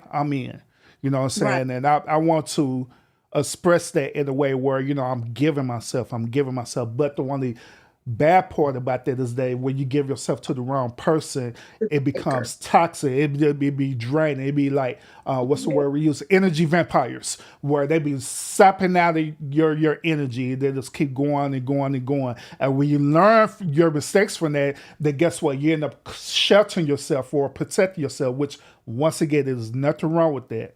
But however, what I learned is that I learned to start balancing it out to when it's a need for me to do that and when it's a need for me to push away. Well, the balance. Yeah. Mm-hmm. Yeah. Yeah. So how about you? Um, again, I'm not and right now it's just all about me. Yeah. There's no need to balance anything. It's just whatever I want to do. I give myself this time for the first time in my life to do that and to be that, whatever that is. Yeah. Mm-hmm. Hmm. Yeah. So let me ask you this question too, Cheryl. Who are you now? Who am I now? Who are you? I'm a self-aware, progressive, um, beautiful soul. That's who I am now. Mm-hmm. Hmm. And were you that way in the past? No, God, no, Yeah. no.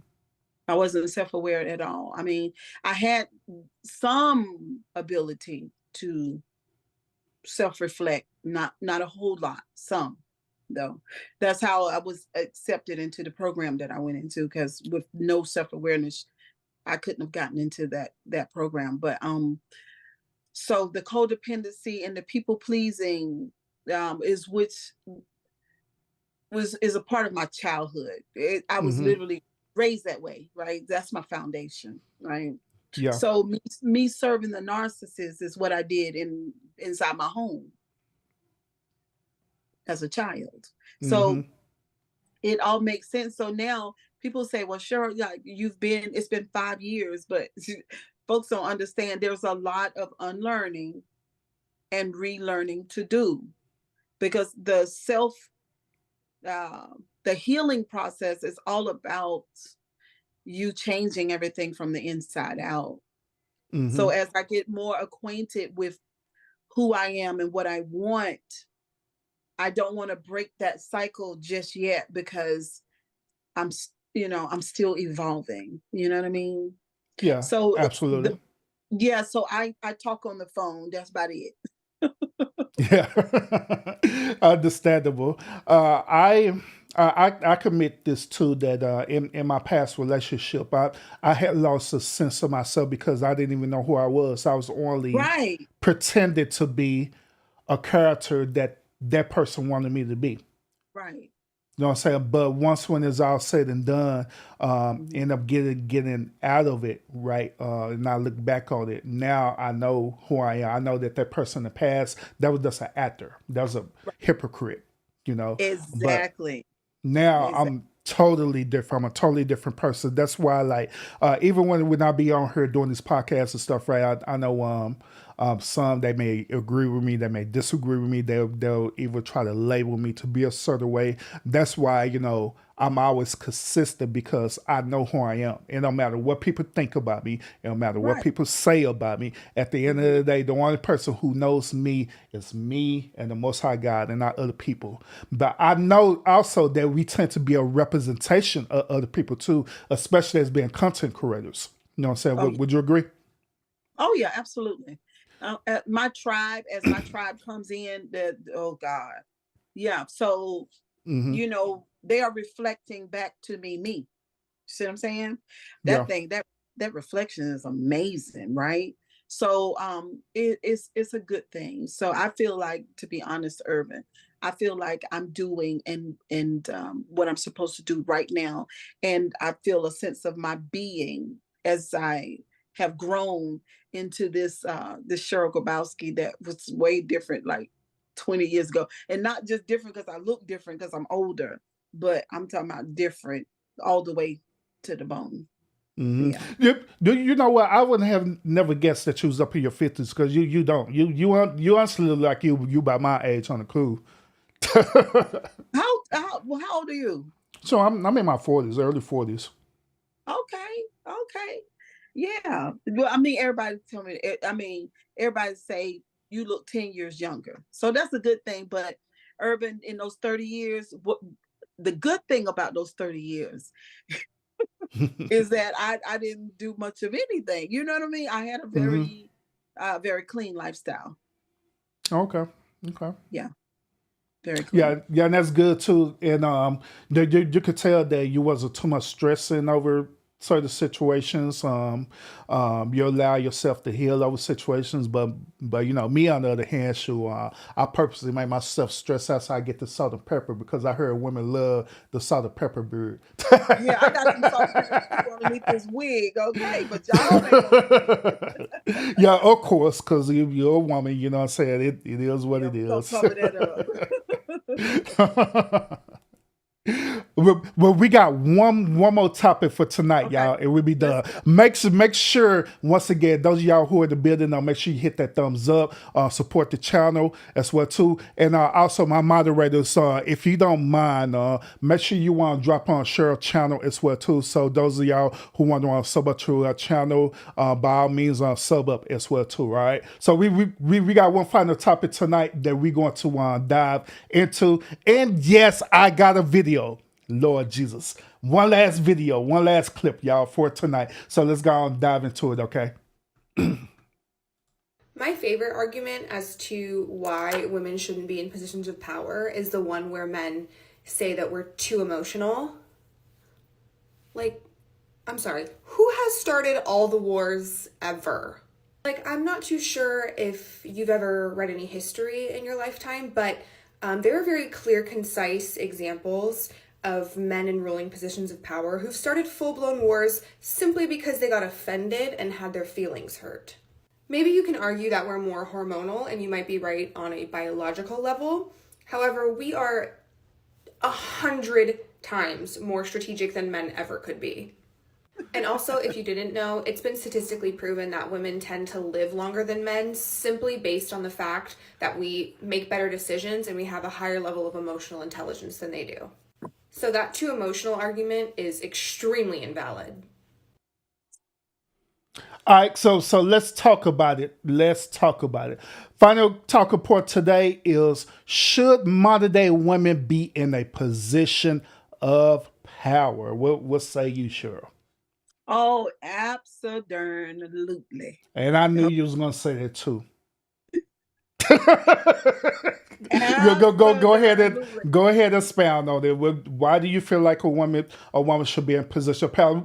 Before you answer, right? Let me tell you the difference. Okay, when we're talking about the position of power, we're not talking about leadership roles. Okay, because I do believe that women should be in leadership roles, but a position in power means the overall head, meaning that the man is the head. The woman is under the man. The woman is not equal to the man, but the woman is under the man. Then it's the church of such and such, such and such, such and such. So go ahead. Well, I tell you what, if the woman is more intelligent, if the woman is more knowledgeable, if the woman has more of a uh, more, her character is better, then she's the leader.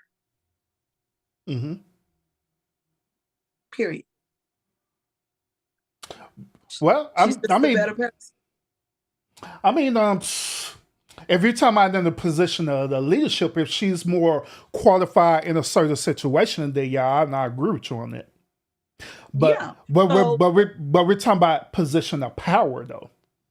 Well, that is her power. See, every woman has her own power. Going back to the point that I made earlier, if I have to hand you over my power to make you powerful, then who has the real power? It's me. Mm-hmm. It's me. So no handing over power, right? No handing over power. The man in his own right, without any assistance from the woman, has to be that guy, period. Without any assistance from her in any way. Mm-hmm. And then he stands upright in his own power. And then these two powerful people together, and that might be why I'm still single. These two, You said it. but it is what it is, because this is not compromisable. Because just in case husband falls away, something happens, life happens, right? Then he can lay in his bed with full assurance that I got this. Period. Okay. Okay. So by me hearing your rebuttal, right? Women view power emotionally. Okay. Once again, Some women. Nah. Women. Period.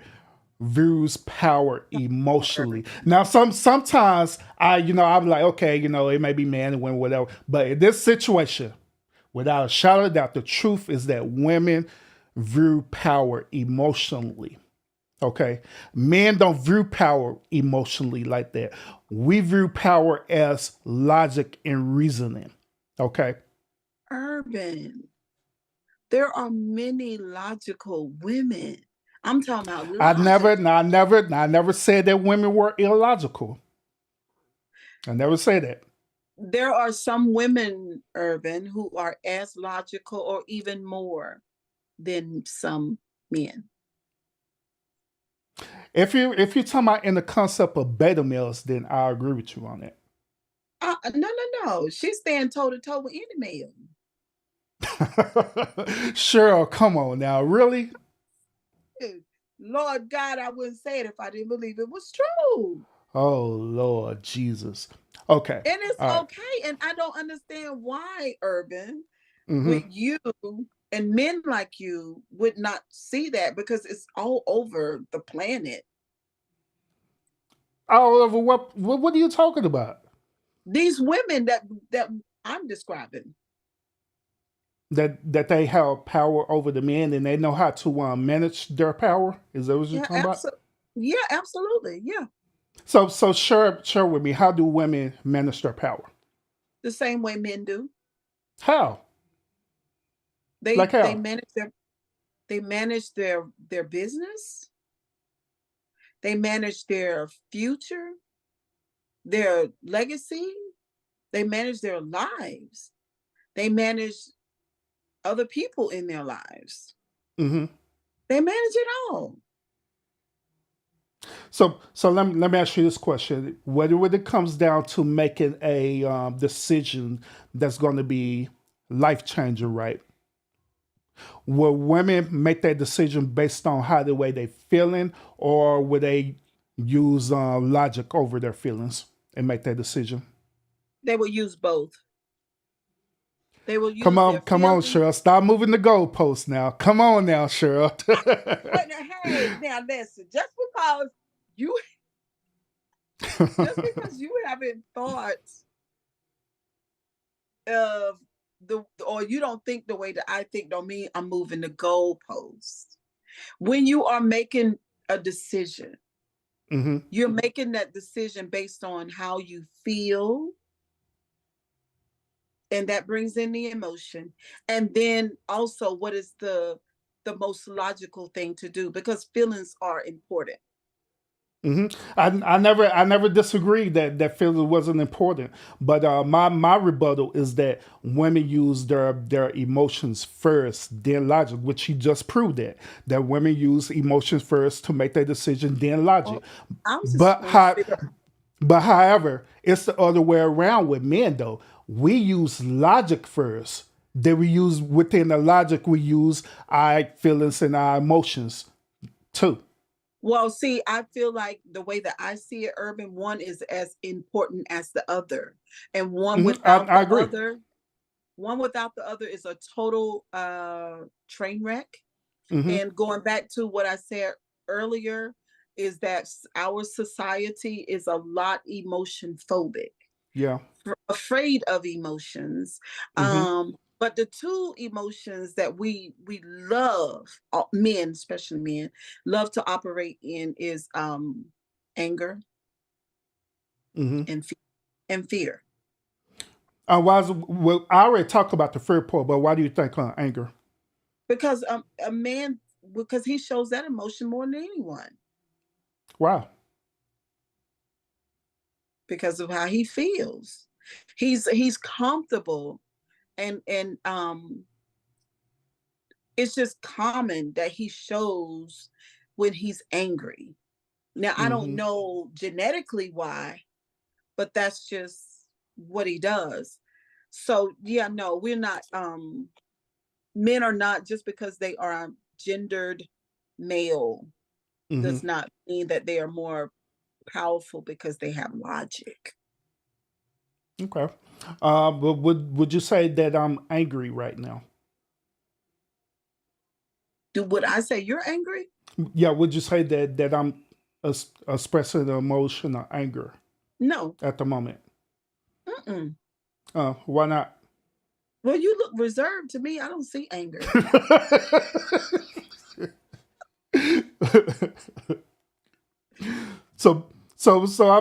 I mean, why not? Because uh, go ahead. Well, I mean, your tone of voice, for one thing, your tone.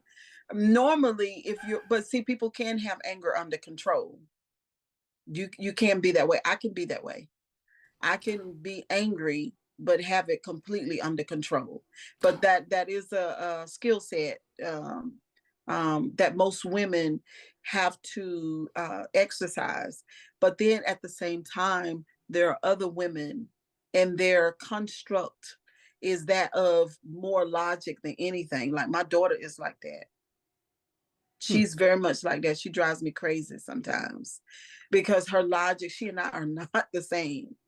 Yeah. I've been ruled by my emotions, and she's not like that, because this is her thing. And she burned me up when she said, "Oh, well, it has to make sense."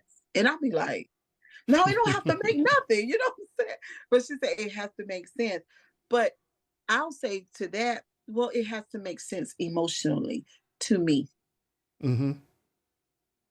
because it's And how I feel. It's how I and feel. that goes to my point of my argument of And what I'm there's saying nothing right wrong now. with that, It goes, Urban. you know it. You know it. So all of this, right? We was talking about emotional intelligence, right? And I asked you a question, how you think I'm feeling at the moment, and you said it. You said, "Hey, maybe you're managing your anger pretty well." That deals with emotional intelligence, correct? It does. It does. So let's go back to our discussion about power, position of power. Mm-hmm. Now, the reason why I believe that a woman should be in a position of power is because of what you just said, is that some women be up. Matter of fact, I ain't gonna say some women, period, be up in their feelings. Say that's what it is. Women be up in their feelings. If they feel a certain type of way, they're going to exercise their feelings over logic. Then they will revisit logic later.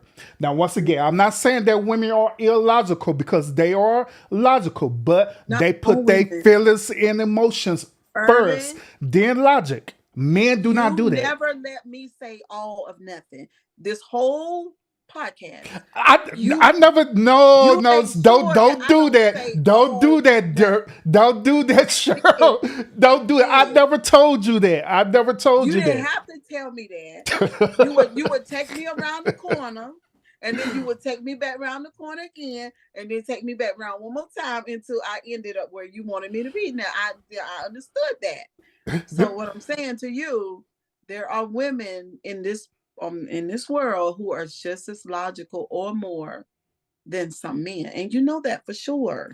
I'm not denying that women are logical. I know women are logical, but that is not my argument. You said by nature they're going to tap into their emotions first. Yes, over logic. Yes. And I say there are some women that go straight to logic first, and that they may have low emotional intelligence. Okay. And that was the reason why you gave the example of your daughter, correct? Because she's more logical. She's a lot more logical than me. Yeah. Okay. And it's what I say is, I'm not gonna say a lot more logical than me. I'll say logic is natural for her, and that it's been a practice for me. Mm-hmm. Something that I had to practice and exercise, because my emotions are so strong. See what I'm saying? Yeah. And it has its own magic and its own place. It serves me well for certain things, and then in other things not. So you see what I'm saying? Yeah, I understand what you said. I understand. Mm-hmm. See, that's why I also believe in this. I believe that women are more emotional than men for a reason. The reason is because women is the one who balance men out.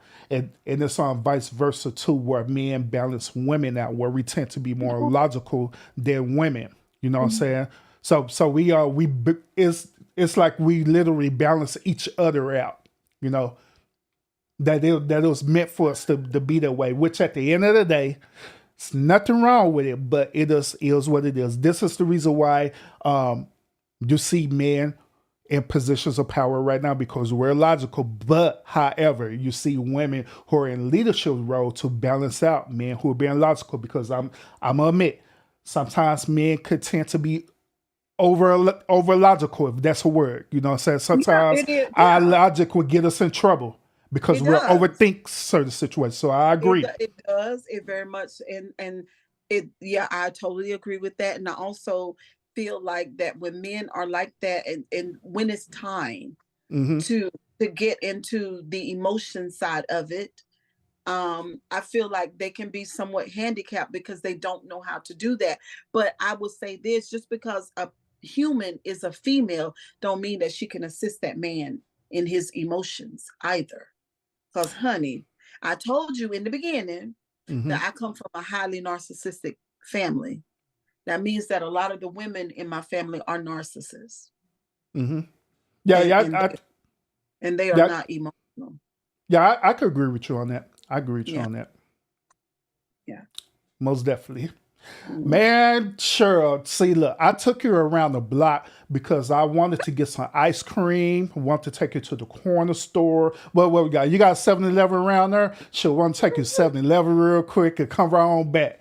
Yeah, but you didn't think I realized that you were taking me around the block. But see, I knew I was going for a ride, but it's okay. But I'm still being respectable, right? Still staying in my lane, right? Yeah, I've had a blast. Yeah. But once again, shout out everybody to Miss Cheryl in the building. I appreciate it a whole lot. Thank you so much. Hey, different people that pulled up in the lounge. It's hard for them to go toe to toe with me, especially like I be going on different people's shows, right, and panels, and they be trying to go toe to toe with me, and they be like, especially women, but I think you handle yourself very well, you know what I'm saying? So I appreciate that a whole lot, respectfully. Yeah. You're welcome very much. I mean, this is not my first rodeo. I mean, yeah. So I had a good time. I had to check you out first to see what was going on, because what I ain't gonna do is fight, but a good conversation and a rebuttal. Yeah. Anytime. Just let me know when you want me to come back. Oh yeah, most definitely. And one thing I want people to understand is that when you're a content creator, it is your responsibility to manage your show. Whatever energy that you're putting out into your show, that's what's going to happen. You know what I'm saying? So if I was, this type of person that's trying to argue with you, being just argumentative all the time, that's the energy that's going to be returned to you. You know what I'm saying? So if you stay centered and calm and you just talk, trust me, your show is going to be like this for real. No lie, But once again, Cheryl, thank you so much for accepting my invitation, for coming to the show. I know it's a long time coming and stuff, and I know that you had to also do your due diligence to see where I was at, do a temperature check on me as well too, which is nothing wrong with that, because I do the same thing. People invite me to come up on their panels and stuff. Some people, I look at their stuff and I don't even answer their email back at all. I'm like, hell no. But others, I look at them, I'm like, okay, yeah, I could pull up. We'll have a conversation. So, yeah. So if you would, too strong, I don't know what she waiting on. What you waiting on, girl? Too strong. Been up here. Well, the content creator formerly known as Too Strong, being up here on my panels before, had conversations with me. Is her new name, right? Yeah, Amanda. Yeah. But yeah, I don't know. I was waiting on y'all conversation too, because I believe that would be a very interesting conversation for y'all to have. So, but maybe one of y'all just have to take the initiative on it and just let it happen. So I don't know, but that's on y'all. Okay. But yeah, other than that, Cheryl, once again, thank you so much for pulling up to the lounge. Hey, you're invited anytime. And as you see, even I might want to chat and stuff on. We chilling, we cool, we be respectable and everything. You know what I'm saying? So, thank you so much. You're welcome. You're welcome. And you have a good night. All right. You too. Thank you. Bye, guys. Once again, thank y'all so much for tuning in to the show. Thank y'all so much for tuning in to the show with Cheryl Grabowski coming in the lounge. Man,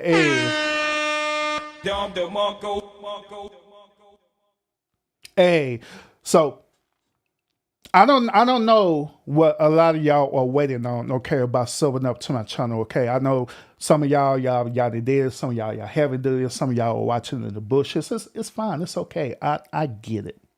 I know y'all got to do your due diligence. Y'all got to do a temperature check as well too.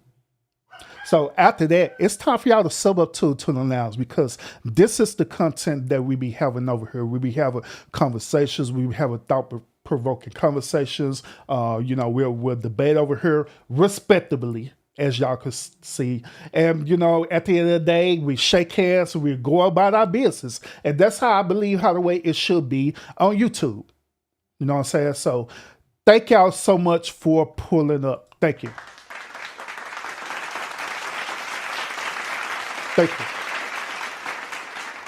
I also want to give a shout out to Cheryl Grabowski Tribe who came over to support her. Appreciate that.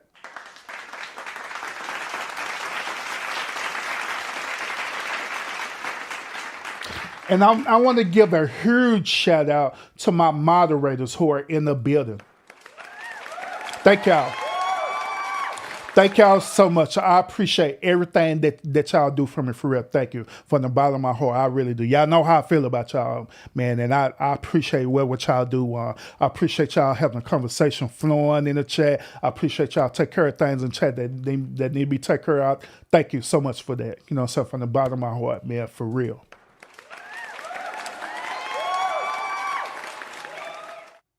And last but not least, I want to thank y'all as the subscribers who pulled up to the lounge as well too. Yes. Thank y'all so much. Even if you wasn't in the chat participating using the bushes, or you're going to catch the replay of the stream, thank you so much for that. It means a whole lot to me. Thank you.